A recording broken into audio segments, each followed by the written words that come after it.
Imagine celebrating Halloween nearly every day by being in costume. Imagine pouring days, months, even years into making elaborate costumes from scratch. For many people, costume making characters from pop culture, or cosplaying as it's called, is simply a fun hobby. But for professional cosplayer Jessica Nigri, making costumes and wearing them at conventions is her life.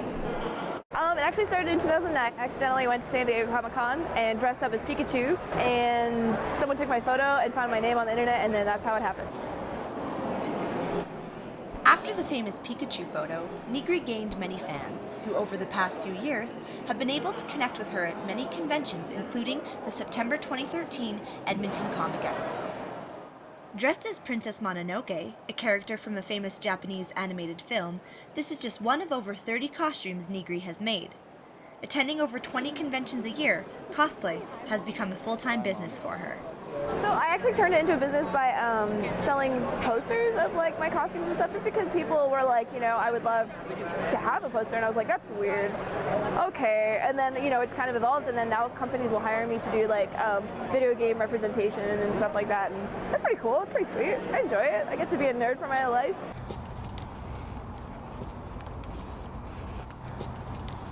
Who's Rudda?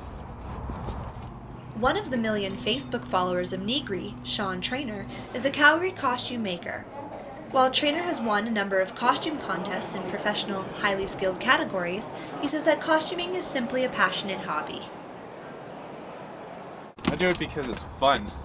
I enjoy being creative.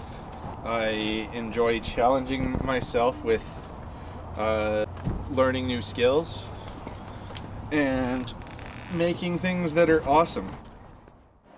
For Nigri and a growing number of people, cosplay has become a business venture. But even for Nigri and many other costume makers, cosplay encompasses so much more. Oh my god, cosplay is so much fun, and you get to meet so many different people, and you get to really like express yourself. Especially if you're have an artistic outlet, you can like really kind of just bring stuff that you love to life, and like you can become someone that you're not. So if you really hate yourself in real life, you can be someone awesome instead.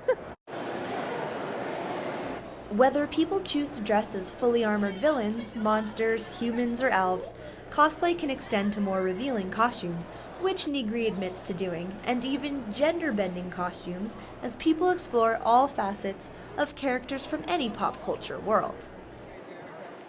Actually, I really enjoy taking male characters and turning them into female characters because, I don't know, I feel like games really create strong and like powerful male characters, and I really want to embody that in a female way. And I really just like making slutty versions of stuff. Ah!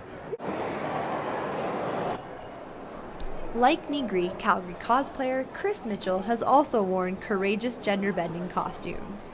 Right now I'm Sailor Mars from Sailor Moon. This one was because of a friend in the military who was back for 3 weeks, and he loved Sailor Moon, so him, I, and 2 other friends decided to all do Sailor Moon because it would be fun.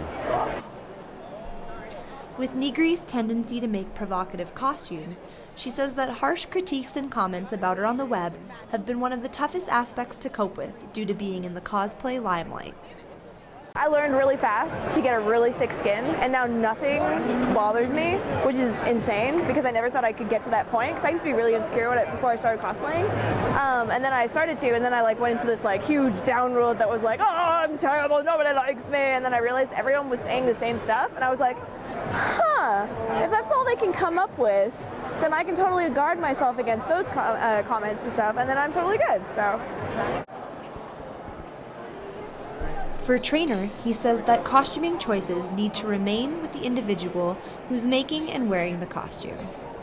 I don't think costuming has really had that much of an effect in regards to, what clothing women choose to wear or what costumes they choose to make. I mean, there have been cheerleaders at sports games wearing skimpy clothing for years, and no one's made that much of a fuss about it. So why should people make a fuss about women choosing to wear revealing clothing when they're costuming?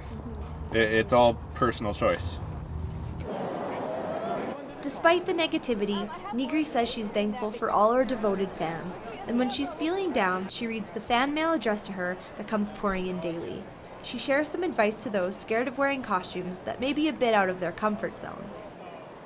Don't worry about it. I mean, if you're really worried about it, don't do it. You know, you have to be 100% confident in yourself. And you have to be prepared for what people are going to say. If you're not ready for it and you go, why is everyone saying all this bad stuff about me? Then it's like, why did you do it? You know? You just got to be ready for it. So if you'd like to take Nigri's advice and try your hand at cosplaying, you have time to make something out of this world before the Calgary Comic and Entertainment Expo, April 24th to the 27th at the BMO Centre, which had over 60,000 in attendance at their Spring 2013 show.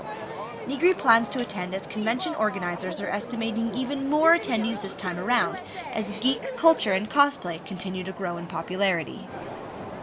I think all of the movies, like how they're starting to make more and more comic book movies, I think they're starting to really integrate the whole pop culture type thing to that. So people, people could be like, oh, I'm a fan of the Avengers, and you could totally be a fan of the Avengers. You saw the Avengers movie, that's great, and it's just really becoming really popular now, and I think that's why it's starting to grow. And stars are realizing that they can really interact with their fans and stuff more if they go to Comic-Con, so that's what's drawing people out to those and everything.